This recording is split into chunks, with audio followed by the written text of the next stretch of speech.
kliknutí na péro červenej alebo zelenej farby sme sa dostali do kategórie, ktorú sme si vybrali. Máme v ľavom hornom rohu dátum a názov súťaže a pod tým názov kategórie. Pod názvom kategórie sú tu 3 tlačidlá a pod nimi je rozlosovanie. My už máme v našej kategórii pripravené rozlosovanie, takže toto rozlosovanie aj vidíme. Ak by však rozlosovanie nebolo urobené, nebol by tu prázdny pavúk, ale bolo by tu napísané, že rozlosovanie k tejto kategórii ešte nie je urobené. Rozlosovanie robí EŠTK. Pod názvom kategórie sú 3 tlačidlá.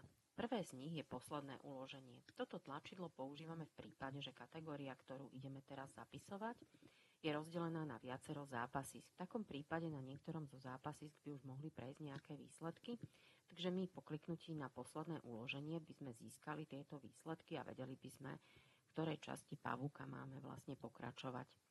Ďalej tu máme tlačidlo Zapísať výsledky. Slúži po ukončení kategórie na zapísanie výsledkov z danej kategórie. Tretie tlačidlo Zmazať slúži na zmazanie všetkých výsledkov z daného pavúka. To znamená, že aj výsledkov, ktoré by prebehli aj na inom zápasisku.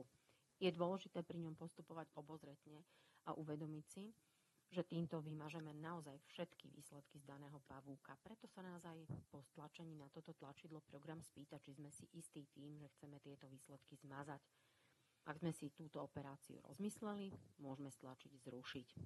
Pozrieť priamo do rozlosovania. V rozlosovaní máme jeden zápas napísaný zeleným písmom a jeden zápas napísaný oranžovým písmom. Zeleným písmom je zapísaný zápas, ktorým by mala naša kategória momentálne začínať. V pravej hornej časti máme takú pomôcku, aby sme si nemuseli tieto klávesové skratky pamätať. Ak chceme nastaviť, že teraz nepôjde tento zápas, ale napríklad tento tretí, tak stlačíme Shift a klikneme myškou na tento zápas. Zápasy sa nám prehodili a nepôjde tento prvý zápas, ale ten tretí. Rovnako môžeme aj ten následujúci zápas zmeniť, a to stlačením CTRL a kliknutím myškou na daný zápas.